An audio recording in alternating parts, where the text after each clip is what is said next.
فرماتے ہیں, یہ تو لمبی صورت ہے, میں پوری تو نہیں بیان کر سکتا. آگے اللہ نے پیغمبروں کے واقعات بیان کیے ہیں. جیسے یہ قرآن کا دعویٰ ہے نا, اللہ کہتے ہیں کہ تم کوئی پہلی امت نہیں ہو, تم سے پہلے بھی ہم نے بہت سارے پیغمبر بھیجے جو لوگوں کو سمجھانے کے لیے. اب میں مختصر ان پیغمبروں کے مختصر واقعات بیان کر دیتا ہوں. وَلَقَدْ أَرْسَلْنَا نُوحًا إِلَىٰ قَوْمِهِ إِنِّي لَكُمْ نَذِيرٌ مُّبِينٌ. اللہ کہتے ہیں ہم نے نوح علیہ السلام کو ان کی قوم کی طرف بھیجا. نوح علیہ السلام آدم علیہ السلام کے بعد سب سے پرانے پیغمبر ہیں. جب آدم علیہ السلام دنیا میں آئے نا, اس وقت تو پبلک شارٹ تھی مارکیٹ سے, ٹھیک ہے نا. آدم علیہ السلام اکیلے تھے, اللہ نے ان کی پسلی سے اماں حوا کو پیدا کیا. LGBT کا کوئی تصور اس وقت سے نہیں ہے. اماں حوا اللہ نے پیدا کی. آدم اور حوا کے ملاپ سے اللہ نے ان کی اولاد کو پیدا کیا, کچھ مرد اور کچھ عورت. اب تک یہی سیٹ اپ ہے. یہ جو خواجہ سرا گھوم رہے ہیں مارکیٹ میں, ان میں پاکستان میں صرف 4,500 سچی مچی کے خواجہ سرائے, باقی سارے جھوٹی موٹی کے ہیں. سمجھ رہے ہو, اوریجنل میں ان میں کوئی بھی نہیں ہے, کیونکہ خواجہ سرا کا ریشو بہت کم ہے. اچھا, جو خواجہ سرا ہیں اسلام ان کو بھی خواجہ سرا نہیں مانتا, بلکہ جس میں مردانہ علامتیں زیادہ ہیں اسلام ان کو مرد مانتا ہے, جس میں زنانہ علامتیں زیادہ ہیں اسلام ان کو عورت. تو خواجہ سرا ہے ہی نہیں اسلام میں, تو یا تو مرد ہے, یہ کیا ہے, عورت والی علامتیں زیادہ ہیں تو عورت ہے, مرد والی علامتیں زیادہ ہیں تو کیا ہے, بیچ کا نہیں ہوتا اسلام میں کوئی. ہاں, کچھ کروڑوں میں ایک ایسے خواجہ سرا ہوتے تھے جن میں دونوں علامتیں کیا ہوتی تھی, برابر. یہ شروع میں ایسا ہوتا تھا, اب سائنس نے وہ بھی حل کر دیا. اب میڈیکل سائنس نے اتنی ترقی کی ہے, میڈیکل سائنس بتا دیتی ہے کہ اس میں مردانہ زیادہ ہیں یا زنانہ زیادہ ہیں. اب وہ بھی مارکیٹ سے کیا ہو گئے, شارٹ. ہاں, اب جس میں مردانہ علامتیں زیادہ ہیں اسلام ان کو اجازت دیتا ہے کہ آپریشن کرا کے پورے مرد بن جائیں وہ, اور جس میں عورت والی علامتیں زیادہ ہیں اسلام ان کو اجازت دیتا ہے کہ آپریشن کرا کے کیا بن جائیں, پوری عورت. ادھر سے ادھر جانے کی اجازت نہیں ہے آپ کو. ڈپارٹمنٹ میں پیدا ہوئے یہ والے, آپریشن کروا کے اس ڈپارٹمنٹ میں چلے گئے. ہمارے ہاں تو تمبو میں زنانے میں گھسنے کی اجازت نہیں ہے, پورا زنانہ بن جانا کہاں سے اجازت ہوگی. یار بہت گہری بات کہہ دی میں نے, آپ لوگ کی سمجھ میں نہیں آئی. ہم جب بچے تھے نا شادیوں میں جایا کرتے تھے, اب تو بغیرتی الحمدللہ دبا کے ہو رہی ہے, مس گیدرنگ ہو رہی ہے, ایک دوسرے کی بیویوں بیٹیوں کو نیم برہنہ حالت میں دیکھ رہے ہیں. غیرت مارکیٹ سے کیا ہو گئی, شارٹ. بغیرت بن جاؤ تو جب جہنم کا خوف نہیں ہے تو جتنے مرضی بغیرت بنو, ہمیں کوئی تکلیف نہیں ہوتی. لوگ سمجھتے ہیں مولویوں کو بڑا غصہ آتا ہے یہ مکس گیدرنگ, ہمیں تھوڑی غصہ آ رہا ہے.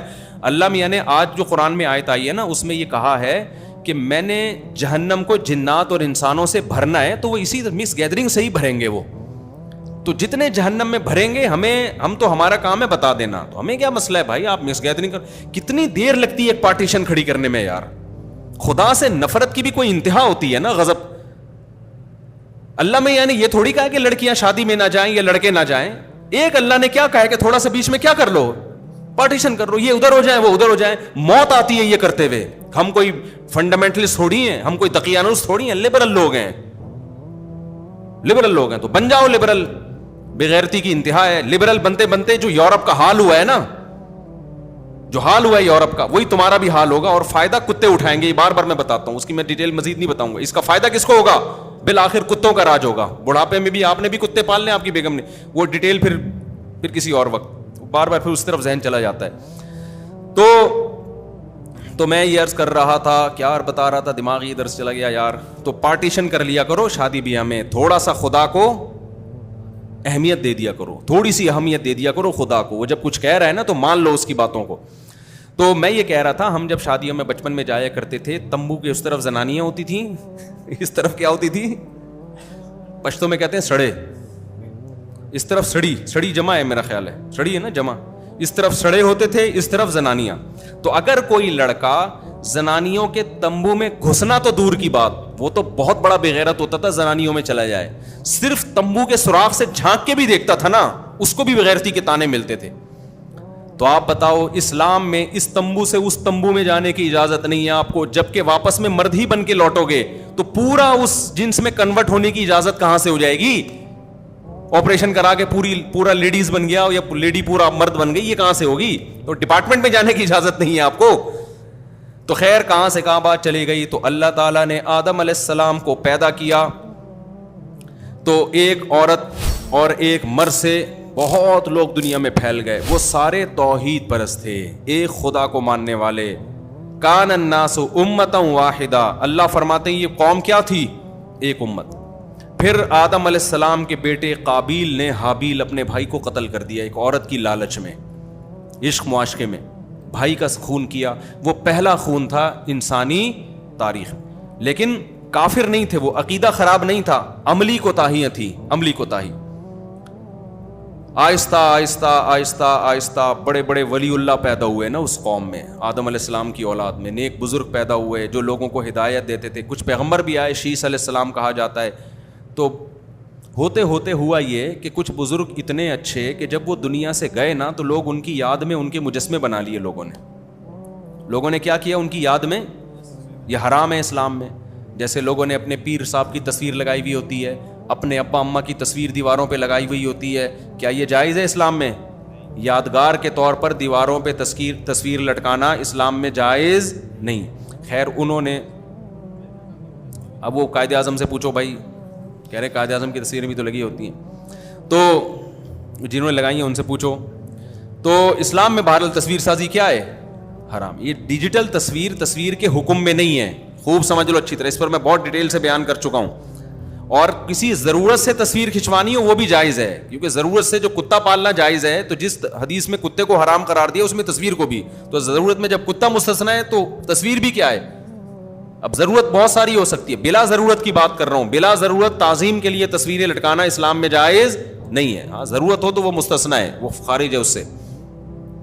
تو خیر ضرورت یہ ہوتی ہے اشتہاری مجرم ہے, اس کی تصویر دینی پڑ جاتی ہے. ہمارے یہاں تو نہیں دی جاتی, لیکن بہت سے ملکوں میں دی جاتی ہے. ہمارے یہاں تو جو اشتہاری مجرم ہیں, اللہ معاف فرمائے, عجیب سی باتیں زبان سے نکل رہی ہیں, وہ خود لوگوں کی تصویریں دے رہے ہوتے ہیں کہ ان کو پکڑو. تو خیر اب کیا بولیں یار. تو آدم علیہ الصلاۃ والسلام کے بعد نا, اب نوح علیہ السلام کے دور میں کیا ہوا کہ اس سے پہلے کی بات ہے کہ لوگوں نے 5 بزرگ تھے عقیدت محبت میں, ان کے مجسمے بنا لیے. ود, سوا, یغوث, یعوق, نصر, یہ 5 قسم کے کیا تھے؟ بت تھے. یہاں سے بت پرستی کا آغاز ہوا. اصل میں قدیم مذہب توحید ہے, بت پرستی بعد میں آئی ہے, اور ان کو پوجنا شروع کر دیا. اب ان سے جب کہا جاتا کہ یہ تو تمہاری بگڑی نہیں بنا سکتے, یہ تو خدا نہیں ہے, ان کو تو تم نے اپنے ہاتھوں سے بنایا ہے, تو قوم یہ کہتی تھی کہ یہ اللہ کے نیک بندے ہیں, ہم ان کے سامنے سجدہ کریں گے تو خوش کون ہوگا؟ اللہ. اور اللہ نے ان کو اختیارات دے دی ہیں, اولاد یہ والا بت دے گا, کاروبار میں برکت یہ دے گا, اور بیوی بھاگ گئی ہے تو واپس کون لے کر آئے گا؟ یہ لے کر آئے گا, ٹھیک ہے نا, اور وغیرہ وغیرہ. مجھے کیا پتا, بہت سارے مسائل, اللہ ہم سب کو مسائل سے بچائے. اب جب ان سے کہا جاتا کہ سارے کام تو اللہ کرتا ہے, تو وہ جواب میں پتہ ہے کیا کہتے؟ وہ کہتے ہمیں پتہ ہے اللہ کرتا ہے, اصل میں تو اختیارات اللہ کے پاس ہیں, لیکن اللہ نے ان کو بھی دے دی ہیں. آج بھی مشرک یہی بات کرتا ہے کہ ہمارے نبی کو اللہ نے اختیارات دے دی ہیں, اصل کس کے پاس ہیں؟ اللہ کے. جبکہ اسلام کہتے ہیں کسی کو نہیں دی اللہ نے اختیارات, نہ نبی کو, نہ بت کو, کسی کو بھی نہیں, نہ فرشتوں کو. سارے اختیارات کس کے پاس ہیں؟ اللہ نے دیے ہی نہیں ہے کسی کو, جو اسباب سے ہٹ کے اختیارات ہوتے ہیں. اب کیا ہو رہا ہے کہ جی بجائے اللہ کے سامنے سر جھکانے کے بتوں کے سامنے سر جھک رہا ہے, ان سے منتیں مانی جا رہی ہیں کہ تو میری بگڑی بنا دے, تو یہ کر دے, تو وہ کر دے. پھر تھوڑی ہیں بھائی, اللہ کے نیک بندے تھے, تو آپ جب اپنے بندوں سے, بادشاہ جب لوگوں سے خوش ہوتا ہے تو علاقے دے دیتے ہیں نا ان کو, چل بھائی پانی کا وزیر میں نے تجھے بنا لیا, اب پانی مانگنا ہے تو بادشاہ کے پاس جانے کی ضرورت نہیں ہے. اب آپ کس کے پاس جاؤ گے؟ کراچی میں کسی کے پاس بھی نہیں جاؤ گے, کیونکہ کہیں بھی نہیں ملے گا. لیکن جہاں دنیا میں نظام ہے وہاں کس کے پاس جاؤ گے؟ پانی کے وزیر کے پاس جاؤ گے, بجلی میں بجلی کے وزیر کے پاس جاؤ گے. تو اللہ نے جو ہے نا ان سے خوش ہو کے ان کو اختیارات بانٹ دی. اللہ کو اس سے غضب آتا ہے. اللہ نے اپنے پاس سارے اختیارات اس لیے رکھے ہیں کہ جب کسی کی کوئی حاجت ہو تو کس کو پکارا جائے؟ اللہ کو. لوگ اب اللہ کو چھوڑ کے کدھر, چاہے کوئی بھی لاجک اس کی پیش کریں, جا کدھر کو رہے ہیں؟ ان بتوں کے پاس. اور پھر اور بھی برائیاں آ گئیں, تو اللہ نے نوح علیہ السلام کو بھیجا. تو اس کا قرآن میں تذکرہ ہے. وَلَقَدْ أَرْسَلْنَا نُوحًا إِلَىٰ قَوْمِهِ, ہم نے بھیجا نوح علیہ السلام کو ان کی قوم کی طرف. اِنِّي لَكُمْ نَذِيرٌ مُّبِينٌ, کہ میں تمہیں کھلا ڈرانے والا ہوں اللہ کے عذاب سے, تم غلط کر رہے ہو. انی لکم نذیر مبین. اللہ تعبدوا الا اللہ, غلامی کس کی کرو؟ صرف اللہ. جو اللہ کہہ رہا ہے وہ کرو. انی اخاف علیکم عذاب یوم علیم, دردناک عذاب کا خوف ہے مجھے تمہارے اوپر.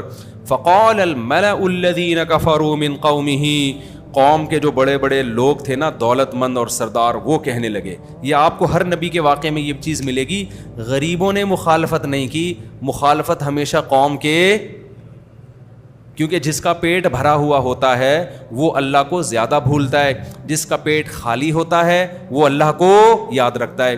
صحیح حدیث ہے, آپ صلی اللہ علیہ وسلم نے فرمایا, واللہ مل فقر اخشى علیکم ولکن اخشى علیکم ان تبسط علیکم الدنیا ولکن اخشى ان تبسط علیکم الدنیا فتہلککم کما اہلک الذین من قبلکم. آپ نے فرمایا مجھے میری امت پہ فقر و فاقہ کا خوف نہیں ہے کہ فقر و فاقے سے امت ہلاک ہو جائے گی, ایسا نہیں ہے. مجھے خوف اس بات کا, پیسہ بہت آئے گا امت کے پاس, اور یہ دولت ان کو ایسے ہلاک کر دے گی جیسے پچھلے لوگوں کو ہلاک کیا تھا. اب دیکھو نا عرب کنٹریز میں پیسہ جب نہیں تھا, دین پہ تھے نا پورے, جب پیسہ آ گیا تو مزید پیسہ کمانے کی کوشش. اب حال دیکھو کس طرف کو رخ ہو گیا ہے. تو یہی حال سب کا ہے دنیا میں. تو پیسہ آنے کے بعد دین سنبھالنا مشکل. تو اسلام یہ نہیں کہہ رہا پیسہ مت کماؤ, پیسے والے کو فکر دوسروں سے زیادہ کرنی ہے, کیونکہ اس کو پھر نا غریب علماء تو ویسے ہی برے لگ رہے ہوتے ہیں اس کو, کہ ان کے پاس تو پہننے کے چپل نہیں ہے, ہمیں بتائیں گے طلاق ہوئی ہے کہ نہیں ہوئی ہے, صحیح ہے نا, یہ ہمیں بتائیں گے وراثت کے کیا مسائل ہیں. تو یہ تانا ملتا ہے. تو اللہ تعالیٰ نے فرمایا کہ فقال الملأ الذین کفروا من قومہ, قوم کے جو بڑے بڑے سردار تھے, وڈیرے تھے, وہ کہنے لگے, ما نراک الا بشرا مثلنا, آپ تو ہماری طرح کے انسان ہو. آپ کیا ہو؟ ہماری طرح کے انسان. اس میں بھی بڑی ٹیکنیکل پوائنٹ کی بات ہے. ہر پیغمبر کو یہ تانا ملا ہے کہ آپ ہمارے جیسے بشر ہو, کھاتے ہو, پیتے ہو, بازاروں میں خریداری. پیغمبروں نے جواب میں یہ نہیں کہا کہ نہیں ہم بشر نہیں ہیں, ہم کوئی اور مخلوق ہیں, بلکہ پیغمبروں نے یہی کہا ہم کیا ہیں, تمہاری طرح کے بشر ہیں. تو اللہ نے انسانوں میں ایک انسان کو سلیکٹ کر لیا. اس سے بھی پتہ چلتا ہے کہ جو پیغمبر ہیں, آپ بتاؤ پیغمبر سے بڑا ولی اللہ کوئی ہو سکتا ہے؟ لیکن ان کی لائف نارمل لائف ہوتی ہے. آج جو ہمارے ہاں ولی اللہ کا تصور ہے وہ یہ ہے کہ نہ گھڑ سواری کرے, نہ وہ 4 شادیاں کرے, نہ کہیں رشتے کا پیغام بھیجے, وہ نہ وہ سوئمنگ کرے, نہ وہ نلی نہاری کھائے جاوید نہاری پہ بیٹھ کے, نہ وہ انڈوں پہ مرغی بٹھائے. وہ ایک عجیب سی مخلوق ہو. خرامہ حضرت جی تشریف لاتے ہیں اپنے گھر سے نماز کے لیے, نظریں پلکیں جھکا کے, ایسے منہ سے خوشبوؤں کی لہریں نکل رہی ہوتی ہیں, بغلیں بلے جیسی ہوں, وہ تو کسی نے جھانک کے نہیں دیکھی ہیں. آ کے تمیز سے نماز پڑھ کے پھر روتے ہیں دھوتے ہیں, پھر تمیز سے نصیحت کر کے خرامہ. یہ لائف سٹائل ہے حضرت. 2 طرح کی ڈشیں ان کے سامنے آ جائیں تو ان کو غصہ آ جاتا ہے کہ دنیا مسافر خانہ ہے, مجھے صرف ککڑی کھلاؤ, ٹھیک ہے نا. یہ بزرگ کا اسلام میں تصور بولو نہیں ہے.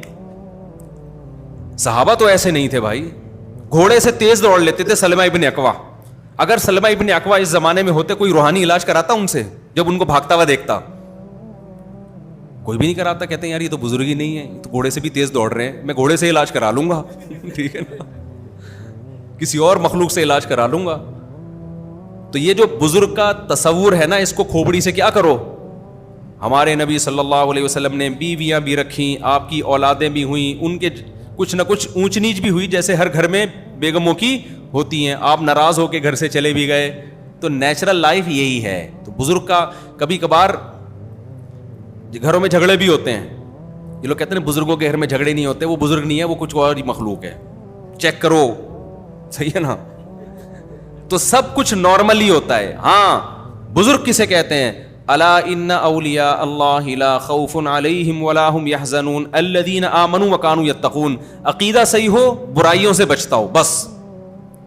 سمجھتے ہو عقیدہ کیا ہو؟ توحید والا, ختم نبوت والا, تقدیر پر ایمان, آخرت پر ایمان, اور برائیوں, ظاہری برائی سے بھی اور باطنی برائی, دل میں دنیا کی محبت نہ ہو.